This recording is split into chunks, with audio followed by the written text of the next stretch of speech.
गोविंदा ने आज पहली बार इस पूरे मामले पर चुप्पी तोड़ी है। आज खुद गोविंदा ने सामने आकर तमाम मुद्दों पर बातचीत की जो उनकी पत्नी के साथ सारी चीजें चल रही हैं और उनका कहना है कि ये षड्यंत्र है और षड्यंत्र बाहर के लोगों का है, परिवार के लोगों का नहीं है। इस षड्यंत्र में परिवार के लोगों को हिस्सा बना लिया गया है और उन्होंने कहा कि सुनीता इस पूरे मामले में ओपनिंग बैट्समैन की भूमिका निभा रही है। ये बड़ी गंभीर बात है। उन्होंने क्या-क्या बातें कही है इसके बारे में मैं आपको यहाँ पर विस्तार से बताता हूँ। तो सबसे पहले तो उन्होंने यही कहा कि भाई सुनीता जो ये सारी चीजें बोल रही हैं और जिस भी भाषा का वो इस्तेमाल करती हैं, जिस भी तरीके से वो बातचीत करती हैं, तो उन्होंने कहा कि अव्वल तो वो बड़ी ज़हीन महिला है और पढ़ी लिखी है। ये गोविंदा ने कहा। तो स्वाभाविक है वो भी चकित होते हैं, उनकी बातों से बिल्कुल साफ लगता है और गोविंदा ने कहा कि मैंने अपने जीवन में जो भी महिलाएँ हैं उनका बड़ा सम्मान किया है हमेशा। उन्होंने कहा चाहे मेरी माताजी हों, चाहे मेरी सासू माँ हों, उन्होंने पत्नी की भी बात की। तो उन्होंने कहा कि मैं हमेशा जो है सबका सम्मान करता रहा हूँ। लेकिन अब ये जो बातें इतनी बढ़ गई है और यहाँ तक जिस तरह से अब सब पॉडकास्ट चल रहे हैं, उन्होंने सुनीता के पॉडकास्ट का भी ज़िक्र किया कि वो पॉडकास्ट चला रही हैं और कुछ भी बोल देती हैं, फिर उसकी खबरें बन जाती, चर्चा होने लगती है। अब इस पर गोविंदा का ये कहना है कि वो इसलिए ये बातें कह रहे हैं, क्योंकि नहीं बोलने को कमज़ोरी समझ लिया जाता है। मतलब गोविंदा इस बात को बिल्कुल अब समझ चुके हैं कि अगर वो नहीं बोलेंगे, अगर वो काउंटर नहीं करेंगे, तो जो भी लोग उनके खिलाफ षड्यंत्र कर रहे हैं, उनकी पत्नी का इस्तेमाल कर रहे हैं उनके खिलाफ या उनकी फैमिली को बहका रहे हैं, जो भी चीज़ें हैं, तो गोविंदा का ये कहना है कि मैं कमज़ोर नहीं हूँ, आप कमज़ोर ना समझें क्योंकि ना बोलने को जो है वो कमज़ोरी समझ लिया जाता है। और उन्होंने ये एक लंबी बातचीत जो उन्होंने एएनआई के साथ की, तो उन्होंने कहा कि मुझे पहले किसी ने ये कहा था, आमतौर पर हालाँकि उन्होंने ये नहीं कहा कि किसने कहा था, ज्योतिषियों से, पंडितों से गोविंदा अक्सर सलाह लेते रहते हैं, ये किसी से छुपा नहीं है और उनके पर्सनल पंडित वगैरह भी हैं। तो मुझे लगता है कि शायद उन्हीं की तरफ से वो ये बात कह रहे हैं, उस तरफ इशारा कर रहे हैं। तो गोविंदा ने कहा कि मुझसे कहा था किसी ने कि आपके खिलाफ आपके परिवार को इस्तेमाल किया जा सकता है। तो शायद गोविंदा के हिसाब से वही बात सही हो रही। हालाँकि वो फ़िल्म इंडस्ट्री से बहुत नाराज़ भी नज़र आए इस बातचीत में।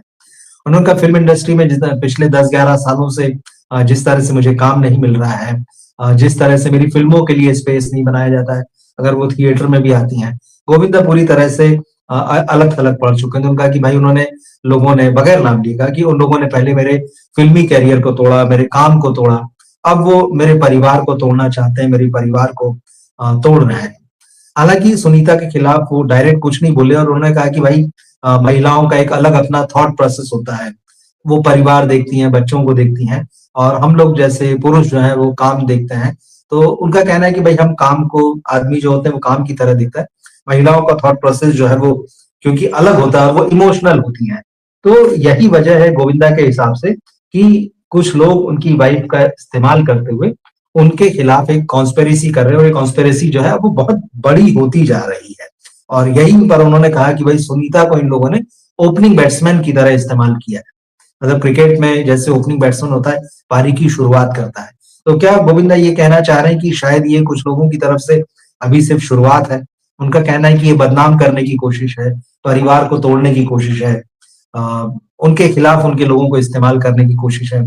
करियर उनका लगभग जो है खत्म जैसी स्थिति में, हालाँकि उन्होंने कहा कि अब वही इंडस्ट्री के लोग और वही जो लोग मेरे खिलाफ षड्यंत्र रच रहे हैं कि अब जिन्होंने रचा वो सोच रहे हैं कि भाई गोविंदा ने 3 फ़िल्में कैसे अनाउंस कर दी? पिछले साल गोविंदा ने की थी। तो अब बोले ये सारी चीज़ें जैसे मैं काम कर रहा हूँ तो लोगों को बर्दाश्त नहीं हो रहा है। तो ये जो कॉन्स्पिरेसी वाली बात है और उन्होंने कहा कि भाई जो शोहरत और पैसा ऐसी चीज़ है, जो सामने जो आपका प्रतिद्वंदी होता है या जो आपसे दुश्मनी ठान लेता है, वो कुछ भी करा सकता है। और उन्होंने कहा कि मैं अकेला ऐसा नहीं हूँ कि जिसके पास शोहरत या पैसा आया है, तो लोगों ने इस तरह की चीज़ें की। उन्होंने कहा इंडस्ट्री में बड़े-बड़े कलाकारों के साथ ऐसा हुआ है कि उनके खिलाफ जो है उन्हें बदनाम करने की कोशिश की गई, उनके खिलाफ परिवार को इस्तेमाल किया गया। उनके खिलाफ झूठी बातें फैलाई गई। मगर गोविंदा का कहना है कि अब ये सब बहुत ज़्यादा हो गया है। मतलब गोविंदा लगातार चुप्पी साधे हुए थे क्योंकि हम देख रहे हैं कि हर कुछ दिन में, महीने में, डेढ़ 2 महीने में कुछ न कुछ बातें जो है उनकी पत्नी की तरफ से ऐसी आती हैं जो सुर्खियाँ बन जाती हैं। कल भी जैसा मैंने ज़िक्र किया कि जो उनका ताज़ा इंटरव्यू आया है, उसमें भी यही सारी बातें गोविंदा के गर्लफ्रेंड को लेके, एक सो कॉल्ड गर्लफ्रेंड को लेके और जो एक इंटरव्यू जो अभी सबसे लेटेस्ट आया है, उसमें ये बात भी सामने आई कि गोविंदा का इंटरव्यू लेने सुनीता का इंटरव्यू लेने वाली लड़की का नाम कोमल था। तो फिर इनडायरेक्टली ये बात हुई कि भाई मुझे तो इस नाम से बहुत नफरत है, और तब से ये सारी चीजें चल पड़ी मीडिया में और सोशल मीडिया में कि जिस लड़की के साथ गोविंदा का अफेयर कहा जा रहा है, खुद उनकी पत्नी इस बारे में बार बार कह चुकी है कि कोई है, या इस तरह की चीजें जो आई, तो उसका नाम कोमल है। अब लोग उसके बाद से ये ढूंढने लगे क्योंकि एक मराठी एक्ट्रेस के साथ नाम जुड़ा था। पहले ये खबरें आई थी 1-1.5 साल पहले कि कोई मराठी एक्ट्रेस है जिसके साथ में गोविंदा का अफेयर चल रहा है, और फिर एक कोमल नाम आ गया। तो लोगों ने गूगल करने शुरू कर दिए कि मराठी की कौन सी एक्ट्रेस है जिसका नाम कोमल है, तो आपको कई एक्ट्रेसों के नाम निकल आएंगे।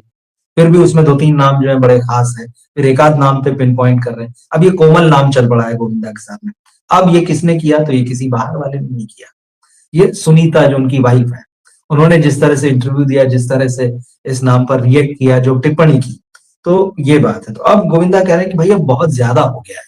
और मुझे लगता है कि इस नाम के आने के बाद और जिस तरह से सुनीता का जो नया इंटरव्यू आया है, सुनीता आहूजा का, कि गोविंदा तू अब समझ जा, अब मतलब 63 साल का हो गया है, जवानी में जो गलतियां हो जाती सबसे होती है, हमने भी की। और ये फिर उन्होंने कहा कि मैं नेपाल से आती हूँ, खुखरी निकाल लूंगी, बच के रहना।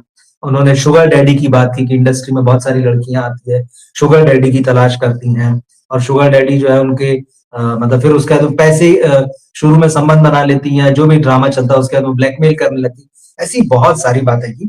तो इस तरह की बात है, मतलब ये सुनीता आहूजा के इंटरव्यूज का लेवल आप देखें तो हर बार जो है कुछ सनसनी का एक नया लेवल आ जाता है। तो इस बार जो है बात शुगर डैडी तक आ गई, इस बार बात जो है वो कोमल नाम तक आ गई। तो होते होते कहीं ना कहीं गोविंदा को भी शायद एहसास हुआ होगा, तो अब उन्होंने ये इंटरव्यू दिया और कहा कि भाई अब बहुत ज्यादा हो गया है।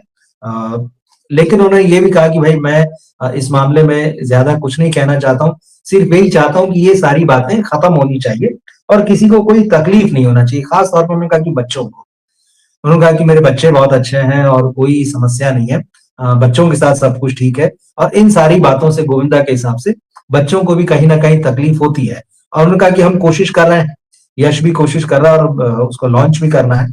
तो इस पर भी उन्होंने बात की। और जब ये कोमल वाला मामला आया, या जो बार बार जो सुनीता आहूजा के इंटरव्यू में चीजें आती है कि गोविंदा के अफेयर रहे हैं, या जो भी डायरेक्ट इनडायरेक्ट चीजें वो आती है, और कि अब 63 साल के हो गए, अब तो ये सारी चीजें नहीं होना चाहिए, तो गोविंदा ने एक बात कही, बोले हमारी शादी को 40 साल हो रहे हैं। तो उन्होंने कहा कि क्या 40 साल में मैंने 4-5 शादियां कर ली हैं, जो ये बातें हो रही है, क्या मैं 4-5 शादियां कर चुका हूँ इन 40 वर्षों में? और फिर उन्होंने कहा कि भाई जिन लोगों ने 3-3 4-4 शादियां कर ली उनको तो कोई कुछ कहता नहीं है, उनकी तो कोई बात नहीं करता, वो जिंदगी मजे में जी रहे हैं। अब गोविंदा का इशारा किस तरफ है आप ये समझ सकते हैं। तो ऐसे भी एक्टर्स हैं बॉलीवुड में जिन्होंने 2 शादियां की है, तीसरी शादी की चर्चा चल रही है, या जिनके एक्स्ट्रा मैरिटल अफेयर रहे हैं और बड़े खूब चर्चित रहे हैं, लेकिन उनका परिवार ज्यों का त्यों बना हुआ है, उनके परिवार को कोई कुछ नहीं कहता है। तो कहीं ना कहीं इस इंटरव्यू में, इस बातचीत में बिल्कुल साफ लग रहा था कि गोविंदा जो है बहुत दुखी है, उनके अंदर का जो दर्द जो है इस बातचीत में छलक रहा है। आप चाहें तो इस इंटरव्यू को देख सकते हैं, एएनआई का इंटरव्यू है ये, और ये आपको मिल जाएगा अगर आप गूगल में इसको सर्च करेंगे, गोविंदा एएनआई इंटरव्यू, या फिर आपको एक्स पे भी मिल जाएगा क्योंकि एएनआई ने उसको वहां भी पोस्ट किया हुआ है। तो इस तरह से ये जो चीजें हैं गोविंदा ने कही हैं। और एक बात उन्होंने इंडस्ट्री को बार बार निशाने पर रखा है, और उन्होंने कहा कि इस फिल्म इंडस्ट्री में कोई भी दूध का धुला नहीं, मतलब एकदम साफ। गोविंदा इतने सीनियर एक्टर हैं, लगभग 4 दशक आप समझ लीजिए, 4 सवा 4 दशक। और क्योंकि वो तो उनके फादर भी प्रोड्यूसर एक्टर थे, उनकी मदर भी सिंगर थी, एक्ट्रेस थी किसी जमाने में, तो उन्होंने तो बचपन से देखी फिल्म इंडस्ट्री, और फिर उनका अपना स्ट्रगल रहा है। तो उनका कि इस इंडस्ट्री में कोई भी दूध का धुला हुआ नहीं है। तो सब समझते हैं उन्होंने कि क्या चल रहा है क्या नहीं चल रहा है, लेकिन कहीं ना कहीं अब एक ये बहुत गहरा षड्यंत्र जो है इस फिल्म इंडस्ट्री में कुछ लोगों ने मेरे खिलाफ शुरू किया, और उसमें परिवार को हथियार हथियार की तरह इस्तेमाल कर रहे हैं। और गोविंदा ने कहा कि सिर्फ बात सुनीता आहूजा की यानी पत्नी की बस नहीं है। उन्होंने कहा कि मेरे भांजे जो हैं कृष्णाभिषेक, मैं उनको भी समझाता था कि भाई आपको इस तरह के डायलॉग्स दिए जाते हैं। कृष्णाभिषेक कॉमेडी करते हैं और अब तो बहुत एस्टेब्लिश है। उनका मैं कृष्णा को भी समझाता था कि जिस तरह की कॉमेडी तुमसे कराई जाती है, जो डायलॉग्स तुमको दिए जाते हैं, उसमें हमेशा ये कोशिश होती कि मेरा मतलब उनके गोविंदा का मतलब बोले तुम्हारे मामा का मजाक उड़ाया जाए। तो इस बात का हमेशा ख्याल रखना। उन्होंने कहा कि मैंने कृष्णाभिषेक को बार-बार ये समझाया कि ऐसी बातें जो बुलवाने की कोशिश होती है, जो कि मेरी यानी गोविंदा की इंसल्ट करे। तो इस बात से सावधान रहना। कॉमेडी अपनी जगह है, लेकिन उसकी एक लिमिट होती है। जब बात इंसल्टिंग होने लगे तो वो बात तुम्हें समझ नहीं। तो बोले जब मैं ये बात जो है कृष्णा को समझाता था, तो यही मेरी पत्नी सुनीता और जो दूसरे रिश्तेदार या जो करीबी लोग हैं, वो जो है मुझे रोकते-टोकते थे कि ये क्या बात है। और आज बोले अब देख लीजिए स्थिति जो है किस तरह से सब एक तरफ नजर आते हैं और कहीं न कहीं उनका इस्तेमाल हो रहा है। तो अगर मैं नाराज होता था तो अ, मुझे कहा जाता था कि ये ठीक नहीं है और लेकिन आज की स्थितियाँ जो है वो एकदम बदल चुकी है। और एक चीज़ उन्होंने ये भी कही कि भाई परिवार के लोगों के बारे में ज़्यादा कुछ टीका-टिप्पणी करने की ज़रूरत इसलिए भी नहीं है क्योंकि ये लोग कब आपस में एक हो जाएँ फिर से कोई भरोसा नहीं। मतलब बोले मैं तो बोल दूँ किसी के फेवर में, किसी के अगेंस्ट में या कुछ, लेकिन बोले फिर बाद में पता चलेगा यही सब लोग एक हो गए। तो ये बात है। गोविंदा ने कहा कि मैं इन सारी चीज़ों को अभी तक इग्नोर कर रहा हूँ क्योंकि मैं किसी से जल्दी नाराज़ नहीं होता हूँ। ये बात उन्होंने बहुत साफ कही कि मैं इग्नोर कर रहा हूँ अभी तक इन चीज़ों को। लेकिन जैसा कि पानी अब सर के ऊपर से जा चुका है वाली बात है, तो बोले मैं नाराज़ नहीं होता हूँ और ये परिवार के लोग भी जानते हैं और मुझे जानने वाले सब कि अगर मैं नाराज़ हो गया एक बार, तो फिर आप समझिए कि आपके साथ मेरी 14-15 साल के लिए नमस्ते। फिर उससे कम में बात नहीं बनेगी। तो एक तरीके से उन्होंने चेतावनी भी दी है कि भाई ये सारी चीज़ें जो है अब रुक जाना चाहिए। अब हालाँकि उन्होंने नाम नहीं लिया कि फ़िल्म इंडस्ट्री में कौन है जो इस तरह की हरकतें कर रहा है। तो और साथ ही उन्होंने ये कहा कि भाई ये जो चीज़ें अब बहुत ज़्यादा बढ़ गई हैं, लेकिन उन्होंने कहा कि मैं आपसे रिक्वेस्ट करता हूँ कि इन बातों को इतना ज़्यादा ना बढ़ाएँ कि मैं सफोकेट हो जाऊँ। और सफोकेट हो जाऊँ मेरी लाइफ में ऐसी परिस्थितियाँ ना पैदा करें। अब ये बड़ी इम्पोर्टेंट बात है। एक आदमी अगर सफोकेट होने की बात कर रहा है तो उसके पीछे क्या उसकी मंशा है? वो क्या मैसेज देना चाह रहा है? सफोकेशन मतलब घुटन। वो घुट रहा है अंदर-अंदर, वो कह नहीं पा रहा है। वो मीडिया में आज आके उन्होंने पहली बार बोल दी बातें और वो भी जिस रिपोर्टर से बात कर रहे थे तो उससे भी उन्होंने लास्ट में कहा कि भई आपके साथ मेरे पुराने और पारिवारिक संबंध हैं, इसलिए मैं आपसे बात कर रहा हूँ और इस उम्मीद में कर रहा हूँ कि आप इस इंटरव्यू में बेवजह कहीं काट-छाँट नहीं करेंगे और जिस तरह से मैं बात कह रहा हूँ उसी तरह से जाएगी। तो इंटरव्यू तो एकदम अनकट है, आपको साफ दिखता है। तो वो जो सफोकेशन वाली बात है गोविंदा, जो कह रहे हैं, ये बड़ा गंभीर है और मुझे लगता है कि इस चीज़ पर गौर करना चाहिए। तमाम लोगों को भी करना चाहिए और खास तौर पे वो बार-बार अपने इंटरव्यू में सुनीता को पिन पॉइंट कर रहे थे, अपनी वाइफ को जो है, वो बिल्कुल पिन पॉइंट कर रहे थे कि समझना चाहिए, समझना चाहिए। तो उन्होंने मतलब यही जो सफोकेशन वाली बात है उन्होंने जो कही उसके बाद में कि भाई मैं विनती करता हूँ कि मैं बहुत ज़्यादा सफोकेट हो जाऊँ, ऐसी परिस्थितियाँ ना पैदा करें मेरी लाइफ में और उसके बाद अगला सेंटेंस था खास तौर पर मेरे ही परिवार से विनती करता हूँ। अब सोच लीजिए कि एक आदमी ये लाइन कब बोलता है? बाहर के लोगों की बात तो वो कर ही रहा है कि बाहर के लोग षड्यंत्र रच रहे हैं, बाहर के लोग चाहते हैं करियर खत्म हो जाए, कर ही दिया है, वो नहीं चाहते हैं मैं फ़िल्मों में दिखूँ। वो मेरे परिवार का इस्तेमाल कर रहे हैं मेरे ही खिलाफ। वो कह रहे हैं कि मेरी पत्नी को ही ओपनिंग बैट्समैन के रूप में उतार दिया गया है। लेकिन इन सब बातों के बाद में वो ये कह रहे हैं कि खास तौर पे अपने परिवार से विनती करता हूँ कि ऐसे हालात ना पैदा करने कि जिससे ये घुटन मेरी जो है बहुत ज़्यादा बढ़ जाए, मैं बहुत ज़्यादा सफोकेट हो जाऊँ। हालाँकि उन्होंने ये भी कहा कि भाई मेरे बारे में जो भी चीज़ें कही जा रही मतलब कही जो बातें कही जा रही भाई कि उनके भी एक्स्ट्रा मैरिटल रिलेशंस की बात है। अभी जिस एक नए रिलेशनशिप की बात है जिसके बारे में सुनीता बार-बार कह रही है कि भाई तुम 60 प्लस हो गए हो, 63 के हो गए हो, बेटी की शादी करना है, बेटे का करियर बनाना है। बार-बार कहीं न कहीं ये बात आ रही है एक्स्ट्रा मैरिटल रिलेशंस की कि भाई जवान थे, हो गया, जो था वो हो गया, अब तो नहीं होना चाहिए। इस पर भी गोविंदा ने जवाब दिया। उन्होंने कहा कि भाई इस बात को आपको समझना होगा। मुझे लगता है ये बात भी वो परिवार के लिए कह रहे हैं। इस बात को आप सभी को ये समझना होगा कि मैं एक हीरो हूँ, मैं एक एक्टर हूँ। तो तमाम लोगों के साथ मेरा वास्ता पड़ता है, तमाम लोगों के साथ काम करता हूँ, बात होती है। और फिर उन्होंने कहा कि मैं तो कभी किसी से ये नहीं कहता हूँ, ना मैंने कभी कहा कि तुम किसके साथ बात कर रहे हो, तुम किसके साथ खड़े हो। बोले मैं तो ये कभी किसी से नहीं पूछता हूँ। तो ये सवाल मेरे ही ऊपर जो है क्यों उठाए जा रहे हैं। और एक और चीज़ उन्होंने कही कि उन्होंने कहा कि जब से मैं पॉलिटिक्स में आए हैं और उन्होंने शिवसेना का नाम लिया क्योंकि अब वो शिवसेना ज्वाइन कर चुके हैं। तो उन्होंने कहा कि जब से मैं शिवसेना में आया हूँ, राजनीति में आया हूँ, तब से कई सारे लोग जो हैं मुझे कमजोर करने की कोशिश कर रहे हैं। तो अब एक तरफ हालांकि वो फिल्म इंडस्ट्री की बात कर रहे थे, लेकिन दूसरी तरफ उनका इशारा ये भी है कि क्या ये सारी चीजें राजनीति से भी प्रेरित है, कोई पॉलिटिकली मोटिवेटेड मामला भी है जिसमें कि गोविंदा को बदनाम करने की कोशिश है। तो उन्होंने कहा कि भाई जो भी बातें हो रही है, तो उनका कि जो लोग इस तरह की बातें करते हैं मेरे बारे में, उनको ये देखना चाहिए कि मैंने काम कितना किया है। उन्होंने कहा है, उन्होंने कहा कि मुझे जो कमजोर करने की कोशिश कर रहे हैं, जो इतनी सारी बातें कर रहे हैं मेरे खिलाफ, तो उन्होंने कहा कि भाई मुंह खोलने से पहले ये तो देख लो कि इस आदमी ने कितना काम किया है, इसकी उपलब्धियां क्या है, तो ये देखना चाहिए। तो गोविंदा ने ये सारी चीजें की है, कही है, और उन्होंने कहा कि, लोगों से बार बार जो है ये रिक्वेस्ट की है, इंक्लूडिंग अपनी फैमिली, कि भाई एक सीमा आ चुकी है। कहीं ना कहीं गोविंदा इस बात का मैसेज दे रहे हैं डायरेक्टली या इनडायरेक्टली कि अब जो है पानी जो है कहीं ना कहीं सिर के ऊपर से गुजर रहा है और अब लोगों को चुप हो जाना चाहिए। अभी जैसे ये कोमल वाला मामला आया और गोविंदा ने जो सफोकेशन वाली बात की है, तो इस तरह की बातें कि क्या गोविंदा अब बहुत परेशान है, क्या परेशानी है उनके जीवन में, जब उनको अक्टूबर 2024 में जो सुबह सुबह उनके घर में ही एक गोली कांड हो गया था जिसमें कहा गया कि गोविंदा से गलती से गोली चल गई और उनके पैरों में लगी थी। उस वक्त घर में उनका कोई भी परिवार का सदस्य नहीं था।